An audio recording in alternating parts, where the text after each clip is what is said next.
السلام علیکم ناظرین سامعین، میں ہوں عبدالغفار۔ ناظرین، اسلام آباد میں ایک دھرنا ہے جہاں کہ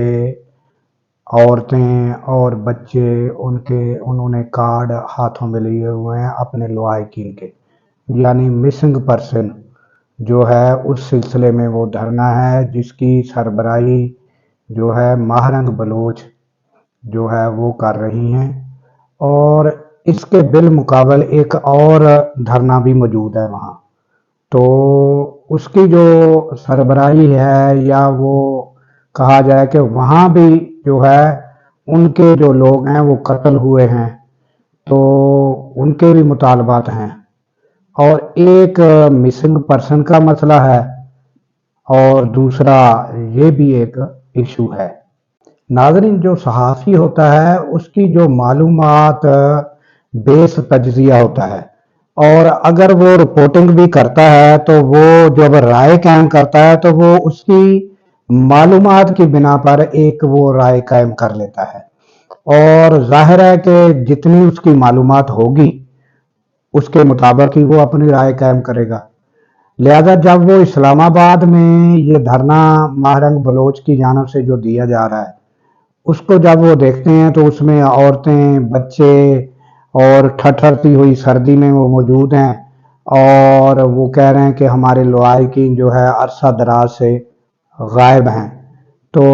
ان کا پھر یہ بھی کہنا ہوتا ہے کہ وہ ان کو عدالتوں میں پیش کر دیا جائے، اگر وہ گناہ گار ہیں تو انہیں سزا دے دی جائے، اور ہمیں پتہ تو چل جائے کہ ہمارے لواحقین کو سزا مل چکی ہے، چاہے وہ سزائے موت ہی کیوں نہ ہو، وغیرہ وغیرہ۔ اس طرح اسلام آباد کے جو بھی کہ صحافی ہیں، وہ سارے کی معلومات ایک جیسی تو نہیں ہے، تو جن کو بلوچستان کی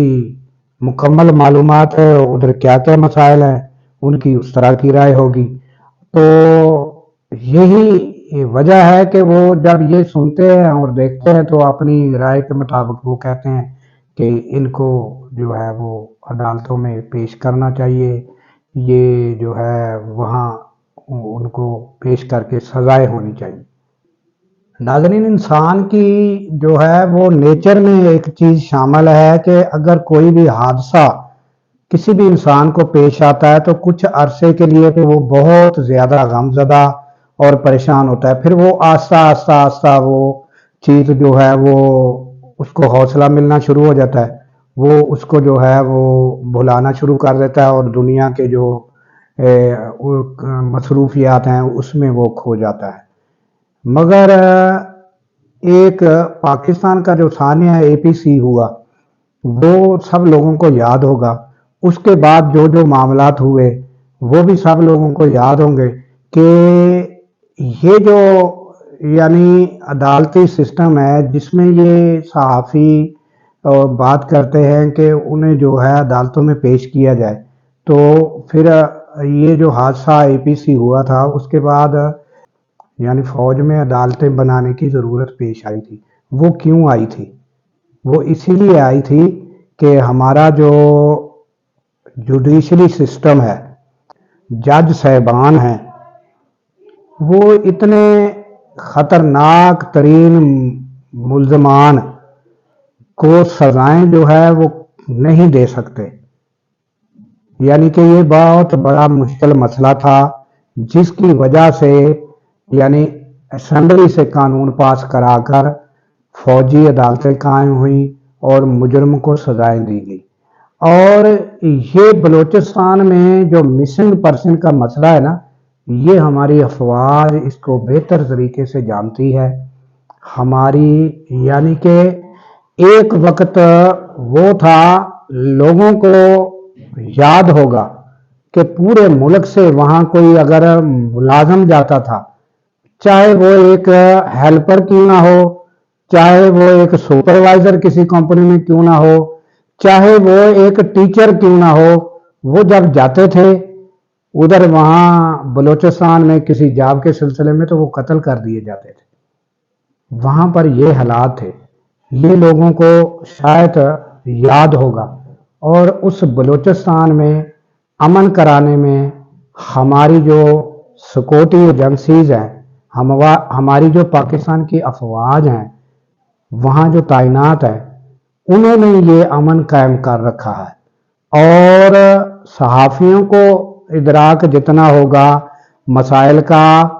वो महदूद है, मगर हमारी जो अफवाज हैं उन्हें ही ये बेहतर पता है कि ये जो मसाइल हैं, ये सहाफ़ी भी जानते हैं, मैं भी जानता हूँ, आप भी, ये मसाइल हैं, ये मिसिंग पर्सन के भी मसाइल हैं, ये हमारी अफवाज भी जानती हैं, मगर वो बेहतर जानती हैं, हम में से बेहतर जानती हैं कि इन मसाइल को किस तरह हल करना है, क्योंकि बलूचिस्तान में अमन कायम करने वाली वो हमारी पाक आर्मी ही है जिन्होंने बलूचिस्तान में अमन कराया। और उसके बाद आप दूसरी जानब देख लें, और ये जो धरना है, यानी कि जमाल रईसानी साहब जिसकी क़यादत कर रहे हैं, वो उनकी आप भी बातें सुने, उसके बाद बात करते हैं। का नारा लगाते हैं और वो आते हैं हमें शहीद करते हैं। तो जब वो शहीद करते हैं, हम रियासत से दरख्वास्त करते हैं कि जो लोग अमन के लिए शहीद होते हैं, सिर्फ मेरा वालिद जैसे पाकिस्तान 2008 में कोई पाकिस्तान का झंडा नहीं लगा सकता था। बिल्कुल, मैं खुद सिटी स्कूल में पढ़ता था, हमारे स्कूलों में चिट्स फेंकते थे कि 14 अगस्त के दिन अगर कौमी तराना यहाँ बजा तो स्कूल को हम उड़ा देंगे, फलाना कर देंगे। तो उसी कठिन काबिल मज़बत हाँ, उसी कठिन पीरियड ऑफ टाइम में मेरे वालिद जैसे कई और जो मुहब्बुल वतन पाकिस्तानी हैं, उन्होंने पाकिस्तान का अलमबरदार की, जदोजहद की, पाकिस्तान के झंडे को अपने सीने में एक सिटिंग, मैं आपको एक मिसाल देता हूँ, एक सिटिंग सीएम उस टाइम का अपने सीने पे, अपनी गाड़ी पे पाकिस्तान का झंडा नहीं लगा सकता था, इतने हालात ख़राब थे। तो इसी हालात की ख़राबी की वजह से हमें शहीद किया गया। जब हमने कहा पाकिस्तान जिंदाबाद, वो कहते हैं पाकिस्तान मुर्दाबाद, बलूचिस्तान जिंदाबाद, तो इसी हवाले से हमें शहीद किया गया। तो हम रियासत से ये दरख्वास्त करते हैं, मैं एक नवाब फैमिली से ताल्लुक़ रखता हूँ, मैं अपना ज़िंदगी चला सकता हूँ, लेकिन कुछ ऐसे भी लोग हैं जो कि गरीब हैं, उनको खाने का पानी नहीं, खाने का खाना नहीं है, पीने का पानी नहीं है, कोई रोज़गार उनको नहीं है, और उनके वालिद या भाई शहीद हुआ है, तो उनको बच्चों को हमें ओन करना चाहिए, रियासत को, सिस्टम को उनको ओन करना चाहिए। जुडिशरी से ये मुतालबा है कि कमीशन बनाएं, जिन लोगों की शिनाख्त हुई है, बिलफर्ज अल्लाह नज़र की शिनाख्त हुई है या BLA की शिनाख्त हुई है, जो लोग बलूचिस्तान में रहते हैं, उनको कटहरे में खड़ा किया जाए कि भाई क्या इनकी खून का हिसाब आपके हाथों पर है या नहीं। तो नाज़रीन, आपने जमाल रईसानी को भी देखा, उनके आपने धरने को भी देखा, तो आप ये इस इशू को भी आप समझ सकते हैं कि ये जो है, ये भी एक इशू है और ये भी एक बहुत बड़ा मसला है, और वहाँ ये अमन अमान का मसला रहा है। और जो जमाल रईसानी ने बताया है, और ये वहाँ मसाइल रहे हैं और मौजूद भी हैं, तो वहाँ जो है, जो इन चीज़ों का बेहतर हल है, वो हमारी अफवाज है पाकिस्तान की, जो इनका बेहतर हल जानती है, बेहतर हल समझती है। तो हम लोग तो बज़ाहिर जो हमें नज़र आ रहा है ना कि ये धरना दिया हुआ है, वो हमें नज़र आ रहा है, उसके अलावा एक धरना इधर है, वो नज़र आ रहा है, इसके बैकग्राउंड में क्या मसाइल हैं और इंसाफ की राह में क्या क्या रुकावटें हैं और क्या क्या मसाइल हैं, और ये क्यों हल नहीं हो रहे। और अरसा दराज से आप मिसिंग पर्सन का मसले को देखें कि ये तो अरसा दराज से चल रहा है ना, तो मुझे बताएं कि इनका हल क्यों नहीं निकल रहा,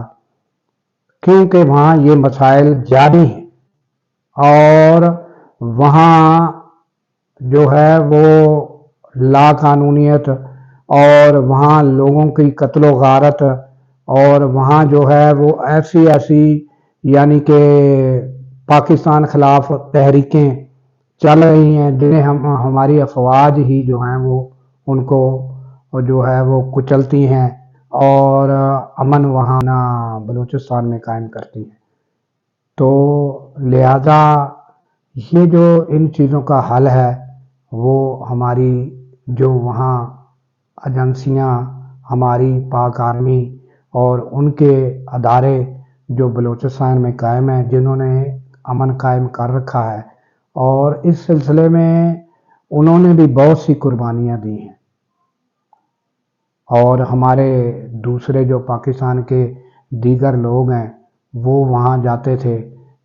किसी जॉब के सिलसिले में, तो वहाँ मार दिए जाते थे। ये भी एक इशू है। तो नाजरीन, इसका जो हल है वो आपको याद होगा कि पाकिस्तान भर में जो यानी धमाके होते थे, सैकड़ों अफराद हलाक होते थे, और पाकिस्तान में किसने अमन कराया? और पेशावर और वजीरिस्तान और ये जो इलाके थे इंतहाई ख़तरनाक दहशत गर्दों से भरे हुए थे। और ये जो है इस दहशत गर्दी से और अमन लाने में किसने ये किरदार अदा किया? ये हमारी पाकिस्तान की आर्मी है, जिन्होंने पूरे पाकिस्तान में अमन कायम किया हुआ है। और अब क्या आप क्या समझते हैं कि पाकिस्तान की आर्मी ये समझती होगी कि ये इशू जारी रहने चाहिए या इनका हल नहीं निकलना चाहिए? इंशाल्लाह जिस तरह पाकिस्तान में अमन कायम किया है, एक दिन वो भी ज़रूर आएगा कि जहां बलूचिस्तान में भी पायदार अमन होगा। ये जो सारे मसले हैं ये भी जो है मिसिंग पर्सन के हों, चाहे जो है यानी कि जो लोग वहाँ जॉब करने जाते हैं या वहाँ जो लाइन के गैस पाइपलाइनें और लाइनों के टुकड़े उड़ा दिए जाते हैं,